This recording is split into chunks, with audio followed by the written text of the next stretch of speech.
오늘 시간에는 요한계시록이 말씀하고 있는 성도들의 휴거는 언제 있을까라는 제목으로 말씀의 은혜를 나누기를 원합니다. 휴거라라는 단어는 한자죠. 휴거, 이끌 휴자에 들것자, 이끌어서 들어버리다 라는 건데요. 헬라어로는 하르파조라고 씁니다. 하르파조, 아주 중요한 단어예요. 하르파조라는 단어인데요. 이것은 낚아챈다는 거예요. 낚아챈다. 독수리가 이렇게 지나가다가 산토끼를 딱 낚아채잖아요. 딱 붙들어 낚아채 가루하는 거예요. 그것입니다. 그래서 이 땅에 있는 알곡들을 딱 낚아채가는 순간이에요. 눈 깜짝할 사이에. 고린도 15장에 좀 이따 읽으면 나옵니다. 눈 깜짝할 사이에 팍 낚아. 어디 간지 모르게 이렇게 되는. 그래서 옛날에 그런 그 휴거라는 그 영화나 뭐 이런 거 보게 되면 그런 순간이 오잖아요. 근데 저는 과거에 이 환란에 대해서 다 통과한다라는 말만 이렇게 그 주의 말씀이 그렇게 돼 있거든요.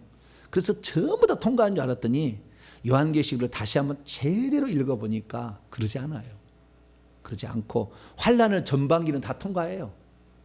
그 환란의 전반기가 5번째, 6번째 나팔까지라. 오늘 제가 이제 말씀을 드렸어요. 그래서 이 환란을 이렇게 5번째, 6번째 할 때도 그때도 다 짐승에게 경배하지 않으면 다 죽이는 때예요. 아시겠죠? 죽이는 때요. 그냥 6째 나팔이 유브라데 강에서 붙잡혀 있었던 4명의 천사를 내놓으니까 그 말탄자 이것이 귀신들인데 2억의 수많은 무리들의 두 떼가 마하나임과 똑같은 거예요. 하나님의 군대, 마하나임과 두 무리의 군대이듯이 그것도 두 무리의 군대를 일으켜가지고 아마 뭐 거짓 선지자 적그리스도 뭐 이렇게 따라온 사탄 마귀가 좌우지간 이렇게 해가지고 엄청난 숫자의 귀신들을 투입해서 그때 쓰는 사람이 이슬람이겠죠.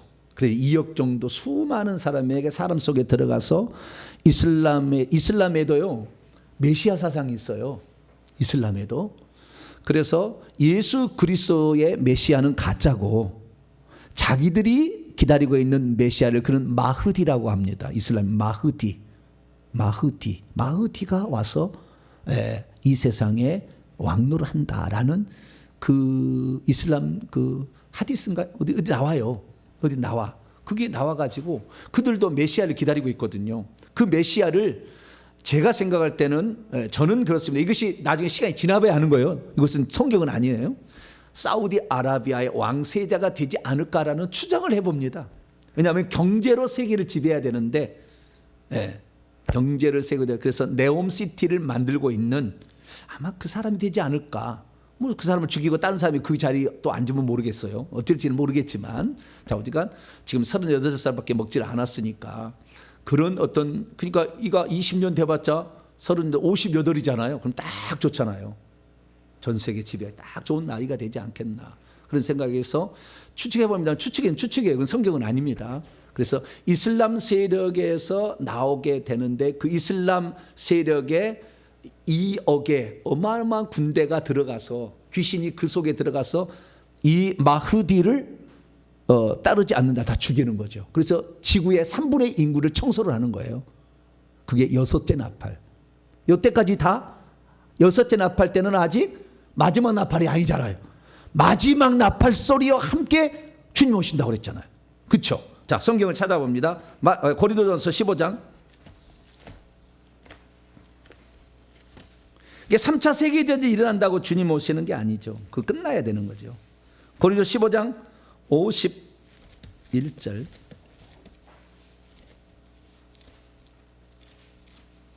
마지막 나팔 소리와 함께 주님 오셔요. 51절입니다.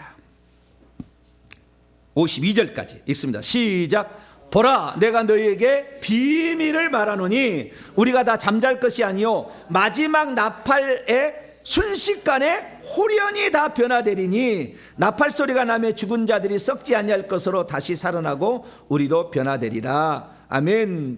이 사도 바울의 이 죽은 자들과 우리 우리라는 거 지금 살아남아 있는 우리잖아요. 살아있는 우리, 죽은 자들은 죽은, 육체가 죽었고 육체가 살았다는 것이에요. 아시겠죠? 여기는 육체가 죽었고 육체가 살았는데, 죽은 자들이 썩지 않을것으로 살아나고 우리도 변화되리라 이렇게 말했을 때, 이때를 과거에는 잘못 해석해 가지고 천국에 안 가고 성도가 죽으면 무덤 속에 있다, 무덤 속에 잠자든다, 그때 다시 일어나, 이렇게 생각했는데 그거 아니에요. 이 무덤 우리 육체를 가리키는 거라. 우리 육체가 무덤이요. 네, 그래서 우리 육체 속에 있는 건데요. 그때 죽은 자들은 그때 아마 추정컨대 그 예수님이 재림하기 직전에 그리스도인들을 죽이는 어마어마한 이런 전쟁, 그때는요 바로 천국에 안 가고 그때는 잠시 무덤에 둘 것 같다라는 느낌이 들어요. 이 말씀 때문에.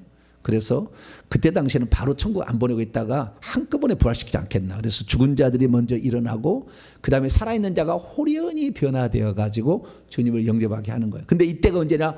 마지막 나팔소리다 하는 거예요. 마지막 나팔소리, 요한계시록 보니까 마지막 나팔이 몇 번째요? 7번째. 예.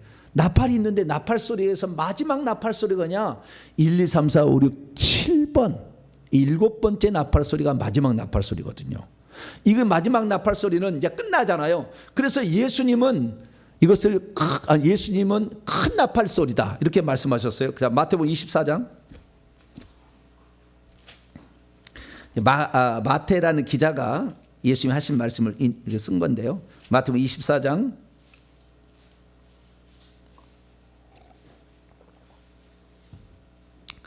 24장 31절인데요.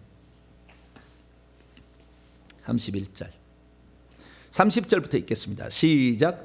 그때에 인자의 징조가 하늘에서 보이겠고 그때 땅의 모든 족속이 통곡하며 그들이 인자가 구름을 타고 능력과 큰 영광으로 오는 것을 보리라. 그가 큰 나팔 소리와 함께 그의 천사들을 보내리니 그들이 그의 택하신 자들 하늘 이 끝에서 저 끝까지 사방에서 모여. 그때요 주님께서 그때 공중으로 오시잖아요. 하나님 보좌에 있다가 이 공중으로 구름 속으로 먼저 오는 거예요. 구름 속으로 쫙 오는데 그때에 거룩한 자를 함께 온다고 그랬어요. 좀 이따 보겠습니다. 거룩한 자는 천사들하고 이미 천국에 들어가 있는 성도들, 이 두 무리를 데리고 예수님이 공중으로 이제 오시게 됩니다. 오시게 되면 그때에 호령과 큰 천사장의 소리가 난다고 그랬어요. 그 다음에 나팔 소리가 난다고 했거든요. 그러니까 우리가 장차 이제 그 주님의 때가 되어서 이제 오시게 될 때는요, 나팔 소리를 들을 수 있어야 돼요. 지금도요, 나팔 소리를 듣고 있는 사람들이 있습니다. 지금도. 연습. 근데 지금 뭐라고요? 연습. 나는 나팔 소리가 안 들려요. 회개를 더 해야 돼. 지금도 연습을 하고 있어요. 그래서 나팔 소리가 못 들으면 그날 못 올라갑니다. 나팔 소리. 천사장이 뭐라고 할까요? 천사장이 큰 소리가 난다고 했잖아요. 내가 생각해. 다 되었다. 뭐 그럴까요? 때가 되었다. 뭐 그럴까요? 아니면 깨어라. 그럴까요? 모르겠네. 자우지가 뭐라고는 안 나왔어. 제가 이제 영화를 찍는 거예요. 제가 때가 되었다 그러면 눈을 딱 하늘을 쳐다보는 겁니다. 시작. 때가 되었다. 영화를 찍어야 돼. 영화를. 너무 가까우다 보니까 그런 영화를 안 찍어 놓으니까 제가 영화를 찍으려고 해요. 제가 영화 감독을 저한테 좀 시켜주시면 마지막 때 장면을 해야 되는 뭔가 이렇게 했다는 거예요. 그래서 그때 마지막 나팔이니까 큰 나팔 다 들어야 되잖아요. 그때 주님이 어디서 올지는 모르지만 낮에도 듣고 밤에도 들을 거 아닙니까? 우리나라 사람이 낮에다 그런 시간을 듣는다면은 저기 아르헨티나? 부에노스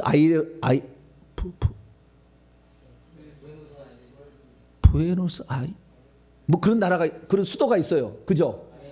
아르헨티나죠? 아르헨티나 수도가 우리하고 정반대입니다. 남반구, 북반구. 그러니까 우리가 밤 12시면 그거는 낮 12시요. 정확하게.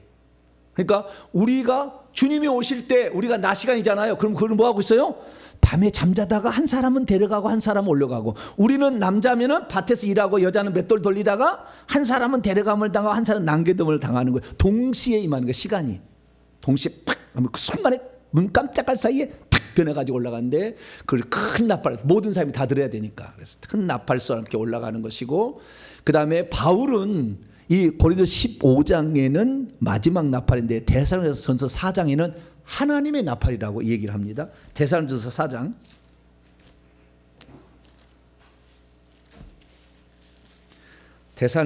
데살로니가 전서 후서는요 주님의 재림을 위해서 쓴 책입니다.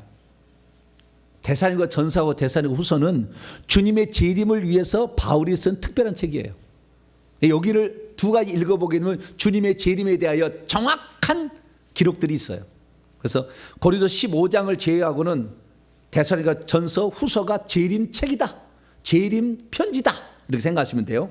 자, 4장 16절 17절 읽습니다. 시작. 주께서 호령과 천사장의 소리와 하나님의 나팔 소리로 친히 하늘로부터 강림하시리니 그리스도 안에서 죽은 자들이 먼저 일어나고 그에 살아남은 자들도 그들과 함께 구름 속으로 끌어올려 공중에서 주를 영접하게 하시리니 그리하여 우리가 항상 주와 함께 있으리라. 공중에서 끌어올려져. 끌어올린다는 말을 휴가라는 거예요. 아시겠죠? 끌어올려진다는 말을 랩처, 네, 하르파조, 낚아챈다. 그래서 올라간다는 거예요. 그래서 공중으로 구름 타고 공중에 있을 때 우리가 들려 올라가는 거예요. 근데 이 들려 올라가는 시기를 어떻게 했느냐? 환란전 휴거는 아예 환란 안 받고 간다. 7년 환란전 휴거, 이거 가짜예요. 근데 좌우지간 그렇게 믿을 사람 믿어도 상관없어요. 이거 믿는다고 지옥 가는 건 아니니까 이거 따라간다고. 그러나 정확히 알면 그건 아니다.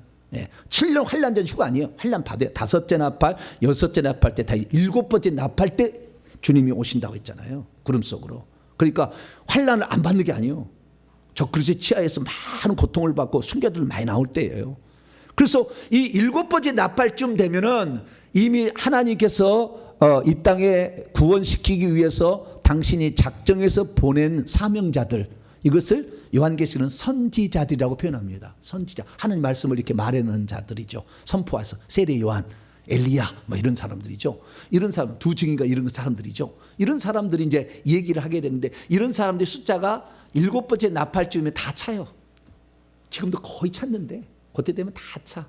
그럼 더 이상이 없으니까 더 이상 구원받을 자가 없어요. 마지막에 조금 이제 환란 치하에 남은 사람 중에 그들을 양육해 줄 사명자나 몇 사람 남고, 그 다음에 음녀라는 이 쭉정이들만 남기 때문에 이때 구원받을 자는 거의 없어요. 그러나 그래도 끝날 때까지 주님은 포기하지는 않더라고요. 재림, 지상으로 재림하실 때까지 그래도 구원의 기회는 계속 줍니다. 그러나 이미 찼기 때문에, 그래서 제가 생각할 때는 7번째 나팔 울려 퍼진 다음에 이미 14만 4천명 다 찬 거다. 거의 0.001% 남았을까? 다 찬 거다. 그때가 되면 기독교 인구는 싹 없어지고 그러니까 기독교 종교라는 종교가 소수 종교로 바뀌는 거예요. 이슬람 종교가 거대 종교로 바뀌고, 그래서 전 세계를 지배할 때가 되지 않겠나라고 추측해 봅니다. 그래서 우리가 환란에 안 들어간다는 말은 이건 아니다. 환란을 통과해야 된다. 왜? 예수님이 그렇게 얘기하셨어요. 다시 마태만 놀아봐요. 예수님 직접 얘기한 거 아니지만, 마태가 얘기한 거지만 예수님의 말씀에 그렇게 돼 있어요. 환란을 통과해야 된다고 나왔다 이 말이죠. 그래서 환란을 통과하는 게 많다. 그러나 환란을 다 끝까지 통과하는 건 아니고 어느 순간에, 알지 못하는 순간에, 그날과 그 시를 모르잖아요. 그래서 깨어있으라. 뭔지 몰라. 도둑이 언제 올지 모르는 것처럼 어느 순간에 딱 낚아챌 자리에 있다 그러죠. 우리가 그 환란 치하에 계속 가고 있으면 어느 순간에 딱 시간이 온다는 거죠. 자, 마태복음 24장 29절입니다.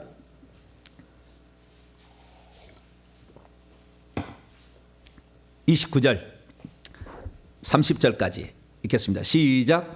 그날 환란 후에 즉시 해가 어두워지며 달이 빛을 내지 아니하며 별들이 하늘에서 떨어지며 하늘의 권능들이 흔들리리라. 그때 인자의 징조가 하늘에서 보이겠고 그때 땅의 모든 족속이 통곡하며 그들이 인자가 구름을 타고 능력과 큰 영광으로 오는 것을 보리라. 이 땅의 모든 족속들은 대접 심판을 받고 있었던 사람들이죠. 이것은 적 그리스도의 짐승에 속해 있는 왕국에 속한 사람들과 음녀들, 예수 믿는 자 음녀들, 이 사람들이 그때 남아있다 끝까지 회개 안 하잖아요. 예수 믿는 것이 진짜네 할 때가 오는 거예요. 이제 이게 진짜였구나. 다 때는 늦으리. 그때는 어쩔 수 없어. 그때는 통곡해도 쓸데없어. 그때는. 지금 하려면 지금 통곡하셔야 돼. 막 회개하고 막 지금 막 회개하고 누구 구원해달라고 지금 막 울어야 될 때지. 그때 울어봤자 쓸데없다. 근데 보니까 환난 후에라고 돼 있잖아요. 그러면 환난을 다 끝나고 이런 건 아니고 그날 환난 후에, 그래서 환난이 있기는 있다 이거죠. 그리고 환난의 날을 감히 주지 않으면 구원을 못 얻었기 때문에 감히 준다고 그랬잖아요. 그래서 그 환난의 기간을 어느 정도는 통과한다는 거예요. 그래서 우리는 환난 통과할 줄 알고 믿음을 준비해 가야 돼. 할렐루야. 그럼 왜 끌어올리느냐? 환난에 닥쳐서도 이 사람은 부인하지 않고 끝까지 예수 믿을 사람이니까 먼저 데려가는 것이지. 주님이 그냥 예수 믿으면 다 데려간다. 사기야 사기. 절대 그러지 않아요.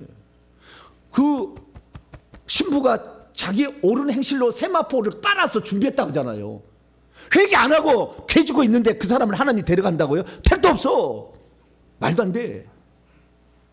천국에 대해서 아무것도 모르고 천국의 지위와 신분이 어떻게 있는지도 모르는 사람이에요. 지금 아무것도 모르는 사람들이에요. 천국에 대해서 말만 할 뿐이지 천국의 실상에서 아무것도 모르니까 마음대로 그렇게 얘기를 하는 거예요. 난 뭐 그렇게 따라간 데서 구원 못 받는 건 아니겠지만 그러나 정확히 알고 가는 게 좋죠. 지향이면 정확히 내가 정확히 가르쳐 줍니다. 나중에 천국 가시고 죽으면 알아요. 저 종이 진짜로 얘기했는지 가짜 얘기했는지 증명할 길이 없잖아. 뭐 어떤 것은 성경에 어떤 것은 이 예표로만 나오고 뭐 추상적인 것으로 나올 때도 있잖아요. 그렇지만 그 직접 아는 것을 들어보는 것은 상당히 중요하다. 그래서 저도 함부로 얘기 못 하잖아요.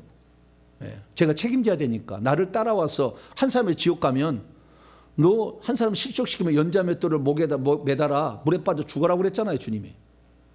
그 책임을 가지고 저는 증거하는 거니까요. 그 마음으로 저는 증언하는 거예요. 그래서 이렇게 하는 거니까. 그래서 환난을 통과하지 않는 건 아니다. 환난을 다 들어간다. 환난 속에 들어간다. 근데 환난을 통과하다가 어느 날 그 7번째 나팔이 울려 퍼지는 그 순간, 그때가 언제일지는 모르겠지만 그 순간에 탁 우리를 낚아챌 날이 있을 거다라는 것입니다. 자, 그래서 우리가 성경을 통하여서 알 수 있는 것은 휴거라는 것은 마태복음 24장에는 31절에는 간접적으로 얘기하고 있고, 그 다음에 고린도 15장 51절에 간접적으로 얘기하고 대성에서 4장 16, 17절에는 직접적으로 휴거가 있다, 공주가 있다. 휴거가 있다는 말 단 한마디는 이 대성의 전서만 4장만 나온다. 그럼 요한계시록에 휴거의 장면이 나오는가? 요한계시록에는 휴거의 장면이, 휴거라는 말이 안 나오고 휴거의 장면을 안 써놨어요. 뭐라고요? 안 써놨어. 왜 안 써놨을까요? 바울은 그 장면을 써놨잖아요. 휴거 장면이 이렇게 된다고. 환상을 보고 쓴 거고. 그러면은 왜 안 썼을까를 추정해 보면은요, 예수님께서 제자들과 함께 감람산에 앉으셨을 때에 이 도성이 언제 멸망합니까? 물어봤을 때 마지막에 주의 임하심과 그때 징조는 어떤 것입니까? 물어봤잖아요. 그때 주님께서 분명히 말씀 환난 후에 온다고 했잖아요. 그걸 다 알고 있었잖아요. 그렇기 때문에 그리고 그때와 그 날짜 그 시간을 모른다고 했잖아요. 도둑같이 온다고 했잖아요. 마태복음 24장에 의하면. 그런데 그날을 굳이 여기다가 소개할 필요는 없겠다. 알기는 알아도. 그래서 사도 요한은 그걸 감춰놔 버렸어요. 이게 감춰놨으니까 우리는 간접적으로 그때가 언제인지를 추정해 볼 수가 있는 거죠. 왜냐하면 그때 어떻게 된 결과만을 얘기할 뿐이지 그 휴거되는 장면 자체는 써놓질 않았어. 아시겠죠? 휴거되는 그 장면 자체를 써놓지 않고 휴거 전의 상황하고 휴거된 후의 상황만 써놨어. 그러니까 이 휴거된 되기 전의 상황하고 휴거된 후의 다음의 상황을 비교하면 그 시가 어느쯤 되기는 알 수가 있죠. 그러나 그 날짜는 모르지 절대. 그 시간과 그 날짜를 말하는 건데 그 즈음을 모른다는 말이 아니에요. 예수님은. 다시 마태복음 24장 36절 읽습니다. 시작. 그러나 그 날과 그때는 아무도 모르나니 하늘의 천사들도 아들도 모르고 오직 아버지만 아느니라. 그 날짜와 그 시간은 모른다고 그러지 그 즈음은 안다. 그 즈음은 알 수가 있죠. 그래서 너희는 빛이 아기 때문에 그날이 도둑같이 임하지 않는다는 데살로니가서 5장의 말씀이 맞는 거죠.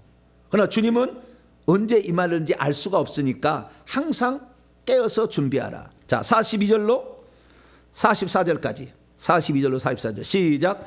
그러므로 깨어있으라. 어느 날짜에 너희 주가 임할는지 너희가 알지 못함이니라. 너희도 아는 바니 만일 집주인이 도둑이 어느 시각에 올 줄을 알았더라면 깨어있어 그 집을 뚫지 못하게 하였으리라. 이러므로 너희도 준비하고 있으라. 생각지 않은 때에 인자가 오리라. 그러니까 1992년 10월 28일 12시에 주님이 온다. 맞아요, 틀려요? 100% 틀리는 거예요. 그것은 날짜는 절대 알 수 없어요. 왜 재림 예수교가 이 안식교가 나온지 아세요? 다 날짜 얘기했다가 안 맞았거든.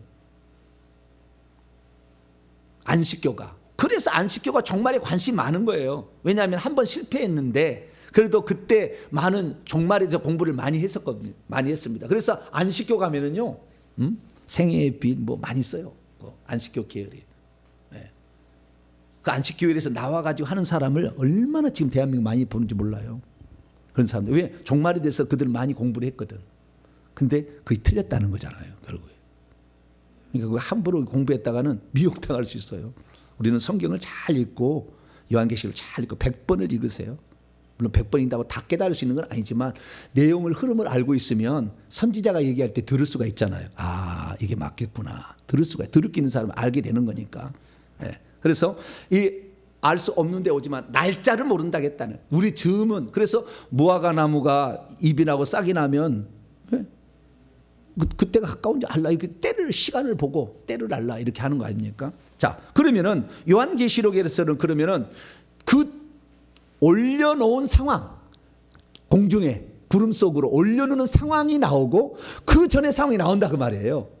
그럼 올려놓은 상황은 뭐냐? 올려놓은 상황이 요한계시록 14장에 나와요. 자, 14장을 넘어갑니다. 14절에서 16절이에요. 이게 그 구름 속으로 끌어올려져 있는 상태의 상황을 얘기해 주는 거예요. 그 끌어올려진 과정은 얘기를 안 해. 얘기 안 하는데 올려진 상황. 자, 14절에서 16절입니다. 14절에서 16절 시작. 또 내가 보니 흰 구름이 있고 구름 위에 인자와 같은 이가 앉으셨는데 그 머리에는 금면류관이 있고 그 손에는 예리한 낯을 가졌더라. 또 다른 천사가 성전부터 나와 구름 위에 앉은 이를 향하여 큰 음성으로 외쳐 이르되 당신의 낯을 휘둘러 거두소서. 땅의 곡식이 다 익어 거둘 때가 이르렀음이냐 하니 구름 위에 앉으신 이가 예수님이 낯을 땅에 휘두르며 땅의 곡식이 거두. 구름 위에 앉으신 이가 인자 같은 이라고 했잖아요. 1장을 보세요. 거기를 펴놓고 1장을 영의 1장을 13절 12절부터 보니까 사도 요한이 밤모섬에 있을 때 환상을 봤는데 그때 나에게 말한 음성이 들려서 알아보려고 딱 뒤로 돌아봤더니 7금 촛대가 보였는데요. 촛대 사이에 인자 같은 이가 발에 끌리는 옷을 입고 있는데 17절에 그분이 말하기를 두려워하지 말라. 나는 처음이요 마지막이니 곧 살아있는 자라. 내가 전에 죽었었노라. 이제 세세토록 살아있어 사망과 음부의 열쇠를 가졌다. 죽었다가 살아난 분 누구예요? 예수님. 인자 같은 이 예수님. 그 인자 같은 이가 구름 속에 지금 와 있는 상태예요. 14장 14절에서 16 와 있는. 그때 낯을 쫙 익은 곡식만 딱 걷어가는 그 순간에 익지 않은 곡식 음료들 다 남겨집니다. 그 순간 올라가는 거예요. 그 올라가고 나서 무슨 일이 있느냐? 올라가서 나서 보니까요. 16장 1절을 보니까 또 내가 들으니 성전에 큰 음성이 나서 7천사에게 말하되 너는 가서 하나님의 진노의 7 대접을 땅에 쏟으라. 그러니까 7 대접 심판 전에 올라간다. 그 시기가 15장 1절 봅니다. 15장 1절 시작. 또 하늘에 크고 이상한 다른 이적을 보며 7 천사가 7 재앙을 가졌으니 곧 마지막 재앙이라. 하나님의 진노가 이것으로 마치라. 그래서 16장에 진노가 이제 내려 16장에 7개 진노의 대접이 나와. 근데 진노의 대접은 누구에게 받느냐? 16장 2절에 첫째 천사가 그 대접을 땅에 쏟음에 짐승의 표를 받은 사람들과 그 우상에 경배하는 자들에게 악하고 독한 종기 피부병이 발생한다. 네. 그래서 이 대접 재앙은 받지 않는 거예요. 알곡 성도는 대접 재앙은. 이 대접 재앙은 뭐예요? 7 나팔로 구성된 7번째 나팔이 7개 대접이라고 얘기했잖아요. 제가 정리를 한 걸 잠깐 볼까요? 자, 7 나팔이 있는데 1, 2, 3, 4는 자연재앙을 치는 것이고 이건 모든 성도도 다 같이 참여하고 5, 6번까지도 다 참여하는 거예요. 근데 5, 6, 7은 사람 치는 재앙. 5번은 황충재앙, 6번은 유브라데 강의 네 천사에 의해서 인구의 3분의 1이 죽는 재앙. 7번째 재앙이 마지막 나팔재앙인데 이 나팔재앙은 두 가지 딱 갈라진다겠죠. 이 나팔이 마지막에 울려파리가 동시에 알곡은 올라가서 공중으로 주님을 가는 것이고, 그 다음에 남겨진 사람들은 음녀와 쭉정이들, 음녀와 쭉정이와 그 다음에 불신자들, 의사들이 날려진다, 남겨진다. 네, 이것을 지금 이렇게 나팔재앙을 말하고 있잖아요. 그리고 이제 그 7번째 나팔이 7대접으로 구성되어 있는데, 7대접은 자연재앙으로 4가지를 또 치는 것이고, 뒤에 또 3개의 대접은 사람을 치는 재앙인데, 이 재앙들, 이 재앙들을 다 결국에 마지막 7대접이 바벨론 성, 바벨론 성은 큰 음료예요. 이게 요한계시록 17장 18장에 나와요. 큰 성 바벨론이 물에 맷돌이 물에 풍덩 빠지듯이 이렇게 멸망당하는 겁니다. 자, 14장을 열어보겠습니다. 14장 8절 읽습니다. 시작. 또 다른 천사 곧 둘째가 그 뒤를 따라 말하되 무너졌도다 무너졌도다 큰 성 바벨론이여 모든 나라에서 그녀의 음행으로 말미암아 진노의 포도주를 먹이던 자로다. 예수 믿는 사람도 핍박해서 죽이고, 음녀가, 천주교가 대표적인 음녀입니다. 그래서 이 예수 믿는 사람들 6천만 명을 1000년 동안 죽였어요. 순교자를 만들었어요. 그래서 바벨론 성, 이게 음녀가 7대접 가운데 마지막 7대접 때에 심판을 받는 걸 보니까, 자, 그 심판을 받는 장면을 한번 볼까요? 16장 17절부터 21절까지 큰 성 바벨론이 어떻게 멸망을 당하는지. 하나님께서 큰 지진과 큰 우박으로 죽여버려요. 자연재앙으로 죽입니다. 17절에서 21절 시작. 7째 천사가 그 대접을 공중에 쏟음에 큰 음성이 성전에서 보좌로부터 나서 이르되 되었다 하시니 번개 음성과 우레소리가 있고 큰 지진이 있어 얼마나 큰지 사람이 땅에 있어 온 이래로 이같이 큰 지진이 없었더라. 그러면 강도가 얼마나 되겠어요? 일본은 지진이 8점 몇 가지 있었죠? 9점 정도 있었나? 큰 지진이니까 20.0이에요. 라고요? 네, 영화를 쓰는 거예요. 아직 안 나왔으니까 성경에. 그때 지진이 얼마라고요? 일본은 지금 내진 설계를 몇 가지 견딜 수 있도록 해놨습니까? 모르세요? 다 모르시는구나. 저도 몰라요, 잘. 근데 무슨 그 기준이 있을 거 아니에요. 내진 설계에 그 지진이 났을 때 견딜 수 있는 수준. 근데 그거 위에 완전히 쓸어버린다 이거예요. 그러니까 이 음녀라는 이 짐승을 추구하고 짐승과 놀아났던 이 음녀가 얼마나 크면은 전 세계를 지배하는 큰 성이다. 이 큰 성. 예루살렘 성의 반대죠. 큰 성, 바빌론 성. 두 가지 있다가 결국에 천국에 가면 새 예루살렘 성에 가는 것이고, 이 바빌론은 지옥이 되는 거죠. 그래서 이 큰 성이 있는데, 큰 성인데 큰 성이 뭐요? 어떻게 돼버립니까? 19절 봅시다. 시작. 큰 성이 세 갈래로 갈라지고 만국의 성들도 무너지니 큰 성 바빌론이 하나님 앞에 기억하신 바 되어 그의 맹렬한 진노의 포도주 잔을 받음에 각 섬도 없어지고 산악도 간데 없더라. 또 무게가 한 달란트라는 큰 우박이 하늘로부터 사람들에게 내리매 사람들이 그 우박 재앙 때문에 하나님을 비방하니 그 재앙이 심히 큼이라. 무게가 한 달란트 37kg 정도 되는 37kg 정도 되는 우박이 하나씩 쏟아지면은 자동차가 구멍이 잘 뚫리겠죠. 주먹만 하는 것도 이거 맞으면 이거 깨질 건데 37kg 정도. 톡! 아이고 영화를 한번 찍어볼까요? 수박이 깨지네 이제. 떡! 하면 어떻게 돼요? 수박이 딱 깨지는 거예요. 그런 시대가 온다 이거예요. 지진이 큰 성만 갈라진 거야. 다른 성들도 다 그 길 따라가는 작은 성들도 도시들도 다 망하게 된다 그 말. 지진이 전 세계를 흔들었어. 싹 흔들어 가지고 이렇게 여기다가 무슨 지상 천년왕국을 또 세운다고 이렇게 지상 천년왕국을 기다리는 사람이 많아. 뭐 기다려서 아니 옷이 아닌데 그때 그거 믿는다고 해서 지옥 가지는 않아요. 지상에 천년왕국 있다고. 그러나 그러지는 않는다. 베드로후서 3장 읽어보면은 주님이 오시는 날 다 불로 다 태워서 없애버린다고 그랬어요. 그러니까 한 것만 보면 안 돼요. 잘못하는 거예요. 한 것만 보면은 정확히 봐야 됩니다. 자, 어쨌든 이 대접 재앙은 받지 않는다. 알곡 성도는 올라간다. 아시겠죠? 그러나 다섯째, 여섯째 나팔 재앙은 받는다. 근데 그때도 진짜 회개하는 알곡 성도는 귀신이 다섯째, 여섯째는 귀신이 치는 재앙이잖아요. 배웠죠? 우리가 귀신이 치는 재앙인데 이 귀신은 치는 재앙이 죄가 없어야 치는 거지 죄가 없는 사람을 막 칠 수는 없어요. 그래서 그 속에 죄가 가득 있어서 귀신이 많이 있는 사람이 재앙을 받는 거예요. 지금 회개를 해놓게 되면은 누구든지 알곡 성도로 할지라도 다섯 여섯째 나팔 재앙을 받는 때 그때 귀신의 공격을 안 받는다 이 말이에요. 그러니까 지금 빼놔야 돼. 할렐루야. 지금 회개해서 빨리 빼놔야 돼. 그래야 그때 보호를 받아서 성령만 있으니까 성령이 환상으로 가르쳐주고 어디로 가라 피해줘서 다 이렇게 한다 그 말이에요. 근데 귀신이 꽉 차 있으면 어떻게 돼요? 귀신이 남아있어야 될 일이 아닌데 지금 산으로 도망치라 그랬는데 남아있어서 죽임 당하는 거지 뭐 끌려가가지고 그때는. 그래서 성령 충만을 받으려면 지금 충만을 받고 할렐루야. 귀신을 뽑아내려면 지금 뽑아내야 된다. 네. 그 시기가 얼마 안 남았다. 그래서 요 시기에 우리가 잘 회개해야 된다는 거예요.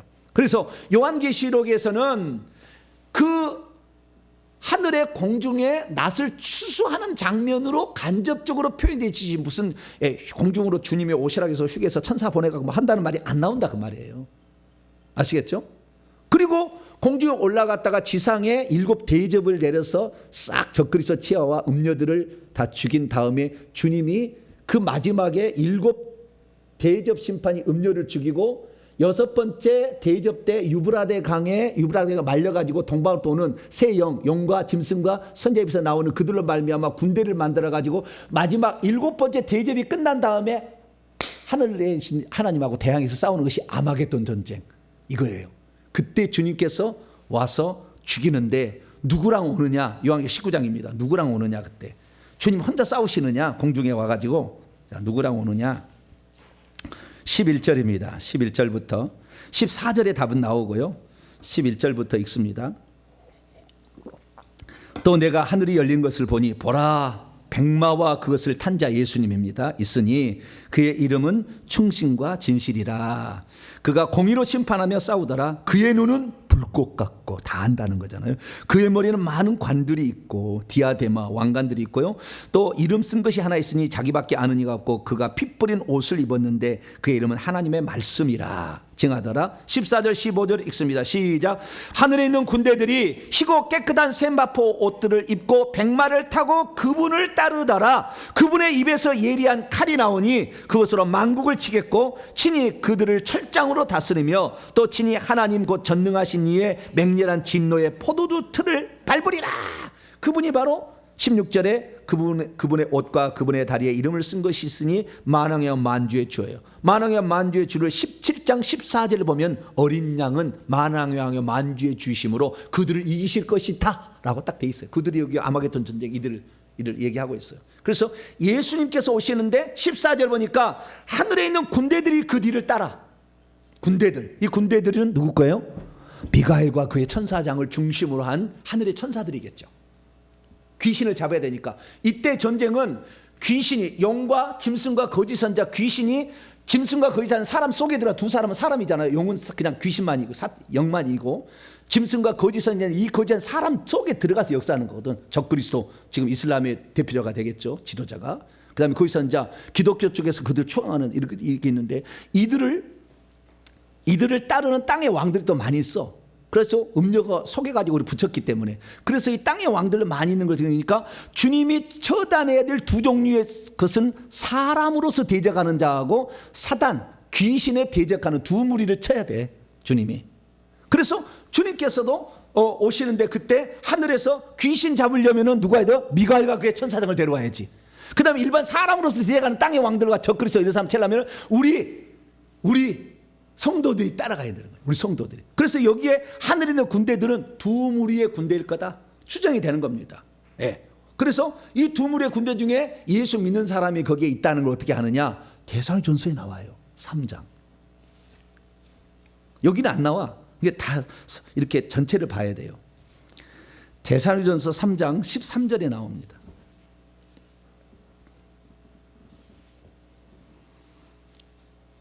읽습니다. 시작. 너희의 마음을 굳건하게 하시고 우리 주 예수께서 그의 모든 성도들과 함께 강림하실 때에 하나님 우리 앞에서 거룩함에 흠이 없게 하시기를 원하노라. 성도들과 함께 온다잖아요. 천사들은 당연히 와야 돼. 귀신을 대항해서 싸워야 되니까. 일반 사람들을 대항해서 싸울 사람은 우리 성도들이 따라와야지. 그래서 두 무리의 군대가 와서 하는데 우리는요 따라만 가요. 폰만 잡아요. 누가 다 해요? 주님의 입에서 나오는 말씀 한마디로 뭐라고 할까요? 우리는 찔러 돌려 막 그런데 그건 뭐라고 예수님은 뭐라고 한번 해보세요. 말을 만들어 보시라고 영화를 찍어야 되면 뭘 해야 되잖아요. 입에서 뭐라고 할까요? 주님이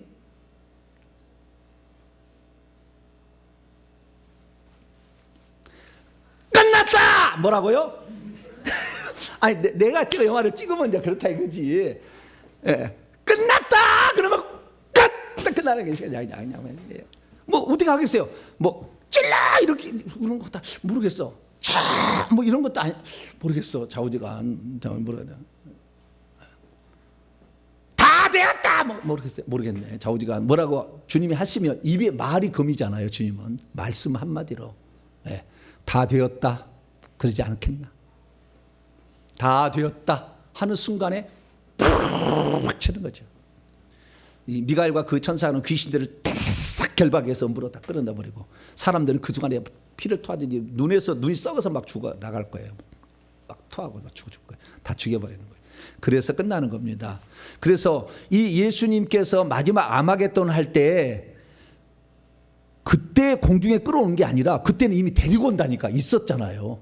네. 그래서 천국에 들어간 성도도 있고 그 다음에 그 직전에 공중에 알곡 성도로 불려오는 성도도 있잖아요. 그 알곡 성도들 그들과 함께 주님이 오셔서 아마겟돈 전쟁을 치른다 이겁니다. 그런데 그 전에 5, 6째는 마지막 나팔이 아니니까 그때는 우리가 참여한다는 거예요. 자, 주님께서 왜 그때 7번째 나팔 때 재림하셨는지를 공중에 오셨는지를 어떻게 알 수 있느냐. 7번째 나팔이 울려 퍼지면 인자 같은 이가 구름 속에 있다고 그랬잖아요. 그러면은 그 장면을 여기서 알 수 있지만 7번째 나팔이 울려 퍼질 때 주님이 재림주로 그때 공중에 와 있다는 것을 알 수 있는 성경 구절이 있어요. 오늘 본문에 나왔었는데 낮에 얘기는 말이 나왔는데 주의하지 않았을 겁니다. 자, 들어갑니다. 요한계시록 11장입니다. 11장 15절이 7번째 마지막 나팔 소리예요. 7번째 나팔 소리가 나며 하늘에서 큰 음성이 나서 이제 세상 나라를 접수할 때가 되었다라는 거잖아요. 세상 나라가 마귀의 나라에서 접수해서 싹 쓸어버리겠다 이게 얘기잖아요. 세상 나라가 우리 주님과 그분의 그리스도의 왕국이 되어 그분이 세세토록 왕노를 하실 것이다. 네, 아마 내 생물이 그런 했든지 뭐 천사가 했든지 했겠죠. 그러자 16절에 그 옆에 있는 하나님 보좌 옆에 있는 24상녀가 땅에 엎드려 경배하면서 말하기를 감사드립니다. 당신께 감사드립니다. 옛적에도 계셨고 이게 결정적인 거예요. 옛적에도 계셨고 지금도 계신 주 하나님 곧 전능하신 이요. 뭐라고요? 주님이 그 전능하신 분이 그리스도로 오실 텐데 그분에 대한 호칭이 24장로가 뭐라 했냐면은 옛적에도 계셨고 지금도 계신 주 하나님이잖아요. 근데 원래는 옛적에도 계셨고 지금도 계신 그런 하나님이 아니라 다르게 표현을 해놨어요. 어떻게 다르게 표현을 해놨느냐. 자, 요한계시록 1장을 열어봐봐요.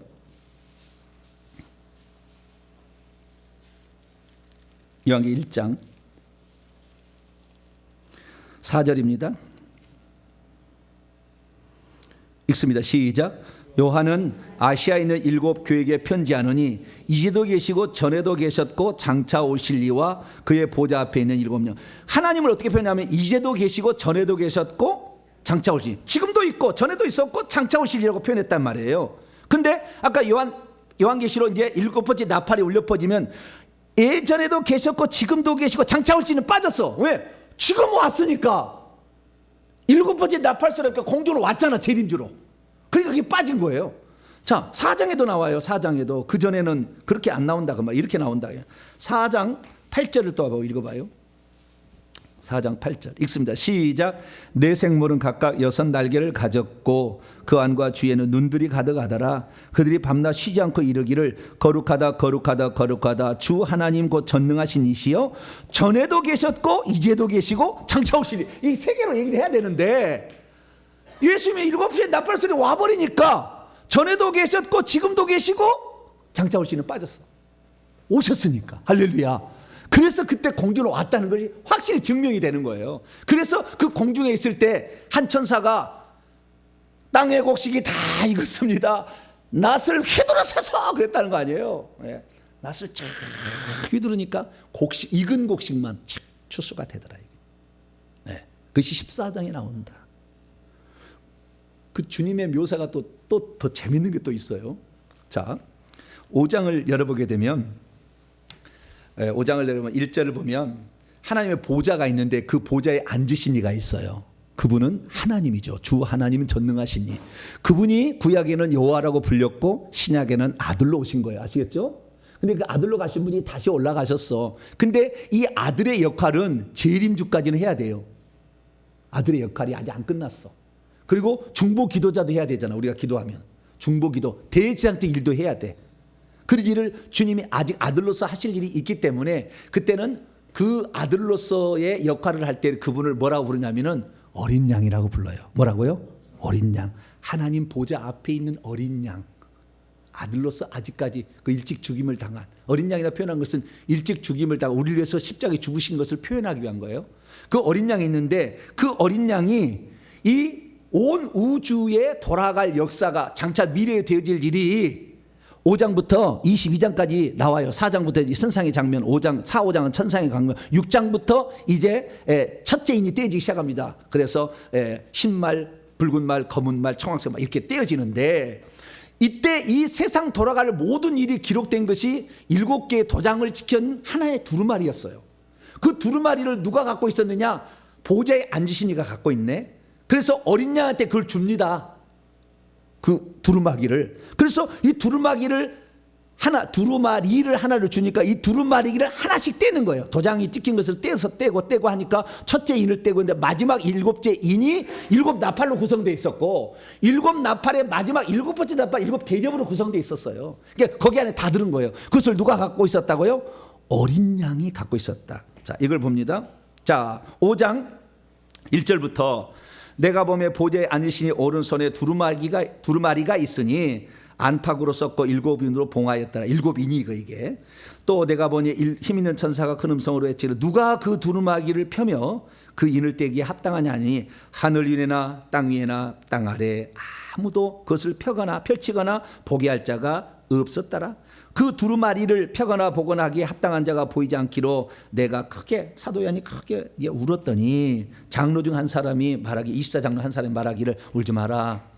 유다 지파의 사자 다윗의 뿌리가 이겼으니 그분이 유다 지파의 후손으로 오시고 다윗의 뿌리이자 가지였던 예수님 이겼으니 그 두루마리의 7인을 떼기에 때리라 합당하더라 하느라. 또 내가 보매 그래서 그 예수님이 7절에 어린 양이 나와서 보좌에 앉으시니 오른손에 두루마기를 취하여 6장 1절부터 어린 양이 7인 중에 하나를 떼기 시작하는 거예요. 아시겠죠? 그걸 떼서 7인이 된 겁니다. 아시겠죠? 근데 이게 계속 떼고 있었는데 6번째 인까지 뗍니다. 자 6장 12절 보니까 내가 보니 6째 인을 떼잖아요. 그죠? 6째 인을 떼. 그러면 예수님은 언제 오신다겠죠? 7번째 인을 뗄 때 7번째 인 안에 7번째 나팔이었죠. 그렇죠? 네? 7번째 인을 떼면 거기에 7 나팔로 구성되어 있으니까 7번째 인을 떼면 주님이 오시는 거죠. 크게 보면은. 그잖아요.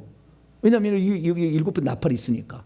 그래서 이 7번째 인을 떼시는데 그 뗀 중에서도 나팔이 나타났는데 6번째 나팔 때까지는 주님이 오시지 않아요. 그리고 7번째 주님이 오시는 거예요. 7번째 나팔 때 주님이 오시는 거예요. 그때 오시려고 예수님이 중간에 인을 떼는 것을 다른 사람이 맡겨. 7번째 인에 완전히 안 떼고, 왜냐하면 당신 재림해야 되니까. 그것이 10장에 나오는 거예요. 그래서 그 두루마리가 많이 떼져 가지고 작은 책이 됐어. 그 작은 책을 딴 사람이 주는 거예요. 자, 10장.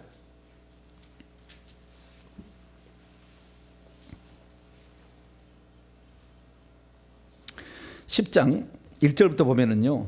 또 내가 보니 힘센 다른 천사가 구름을 입고 하늘에서 내려오는데 그 머리에는 무지개가 있고 그 얼굴은 해 같고 그 발은 불 기둥 같으며 그 손에는 펴놓인 작은 두루마리를 들고 그 오른발은 바다를 밟고 왼발은 땅을 밟고 사자의 부르짖는 소리처럼 외치되 그가 7 우레가 울었어요. 근데 이거 기록하지 말라고 했고요. 5절 내가 보면 바다와 땅을 밟고 있는 천사가 하늘을 향하여 오른손을 들고 세세토록 살아가시니 곧 하늘과 그 가운데 있는 물건이며 땅과 그 가운데 물건이며 바다 그 가운데 있는 물건을 창조하신 그분을 가리켜 말씀해 지체하지 아니하리라. 7째 천사가 소리를 내는 날 그의 나팔을 불려고 할 때에 모든 비밀이 싹 성취된다. 8절입니다. 하늘에서 내게 들리던 음성이 또 내게 말하여 이르되 내가 가서 바다와 땅을 밟고 있는 천사의 손에 펴놓은 두루마기를 가지라. 이것은 천사로 표현한 천사처럼 보이는 거예요. 그 예수님이 그 펴놓은 책을 가지라. 내가 천사에게 나와 작은 두루마기를 달라고 한다. 그러니까 많이 떼져가지고 이 두루마기 양이 줄어들어 버렸어. 그것을 달라게 가지고 사도 요한이 먹습니다. 그래서 이 작은 두루마리로 변한 거예요. 왜? 11장 15절에 7째 천사가 나팔을 불 때 주님이 재림하셔야 되니까 인을 떼는 것을 누구한테요? 이제는 그만하시고 사도 요한에게 작은 책을 줘서 네가 예언하라 이렇게 준 거예요. 아시겠죠? 그러니까 벌써 예수님은 재림하기 위해서 7째 나팔이 울려 퍼지기 전에 인까지 떼는 것을 다른 사람에게 위임하고 당신 이제 재림하기로 준비한다니까요. 요게 다 나온다니까. 그래서 7번째 나팔이 울려 퍼질 때 주님이 오신다. 어디로? 구름 속으로, 공중으로 오신다. 이따가 주님이 어느 날 우리를 천사를 속에서 부르면 올라가겠죠. 그러니까 이때는 이 적그리스도가 사람을 막 죽이고 막 하고 있을 때요. 있을 때 어느 순간에. 그러니까 잘 기다리고 있다가 막 환란기가 있다가 나팔 소리가 나면은 제가 나팔 하나 살까요? 깜짝 놀라지 말고 진짜 영으로 들립니다. 영으로 들을 수 있어요. 앞으로 이 나팔 소리는 더 많이 들릴 겁니다. 앞으로 지금 이제 때가 가까워가지고 그래서 이 연습을 계속 하는 거예요. 연습하고요. 진짜 그 나팔 소리가 딱 나는 순간에 올라가야 됩니다. 그러려면 회개를 많이 하셔서 귀신을 다 내보내세요. 그러면 5, 6번째 나팔째도 보호를 받아. 귀신이 못 공격해. 7번째 대접장 안 받고 휴거되는 겁니다. 이것이 우리의 미래입니다. 근데 요한계시록은 전부 이렇게 간접적으로 표현했지. 왜? 이 휴거라는 말을 이게 정확히 써버리면 주님께서 정확히 그 표현을 안 했는데 내가 제자로서 어찌 주님이 쓰시지 않는 표현을 쓸까 안 쓴 거예요. 그러나 사도 바울은 그 환상을 보여줬기 때문에 자기는 사도 바울은 예수님 직접 안 만났잖아요. 그 얘기 안 들었잖아요. 마태복음 25장에 마지막 될 일을 안 들어봤잖아요. 자기는 보여주니까 본대로 쓴 거예요 그냥. 그러니까 우리는 그걸 통해서 그 두 가지를 통해서 합쳐져서 아하 마지막 때는 이렇게 되겠구나. 그래서 지금 이슬람 세력이 발흥해서 비로소 이슬람 세력의 지도자가 세우는 것이 5번째 나팔이라는 거예요. 5번째 나팔. 이때 짐승이 나오는 겁니다. 자, 요한계시록 11장 7절입니다. 요한계시록 11장 7절 시작. 그들이 그 증언을 마칠 때에 무저갱으로부터 올라오는 짐승이 그들과 더불어 전쟁을 일으켜 그들을 이기고 그들을 죽일 터이다.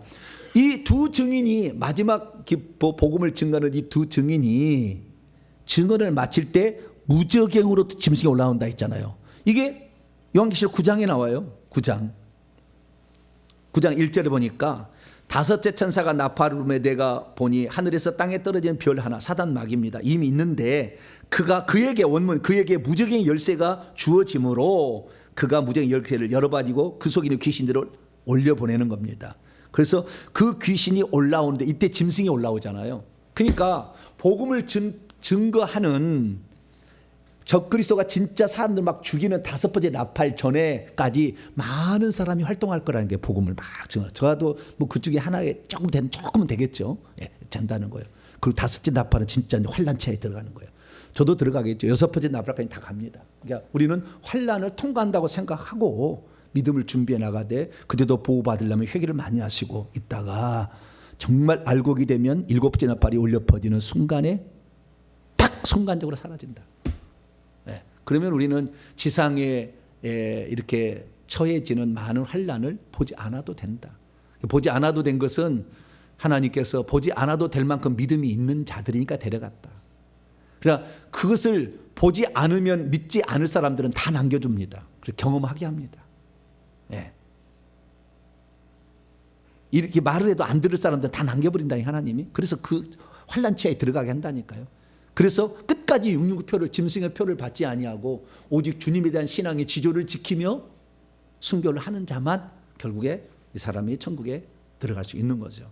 기왕이면 우리가 이때 많이 회개를 해가지고 주님이 마지막 나팔 소리와 함께 올라오라 올라오라 할 때 그때 싹 올라갈 수 있는 제아됨이 되시도록 부지런히 회개하시고 그 안에 충성하셔서 하늘의 놀라운 신분도 준비하는 제아됨 되시기를 간절히 바랍니다. 걸어가신 하나님 감사합니다.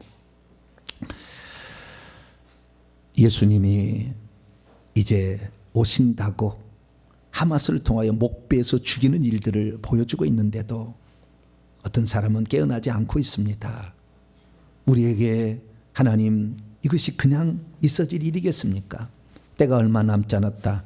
전염병으로 2년을 치고 홍수로 전 세계를 치고 지진으로 치더니 이제는 전쟁으로 쳐서 기근이 곧 닥치게 오게 될 텐데 주여 우리가 이때를 믿음으로 회개로 말씀으로 성령 충만함에서 내게도 내 속에 있는 악한 영을 내버릴 뿐만 아니라 다른 사람에게도 이 천국 복음을 전해서 함께 다 나팔 불 때 천국 올라가는 공중으로 올라가는 우리 모두가 되게 해 주옵소서. 우리 주 예수 그리스도의 이름으로 기도하옵나이다.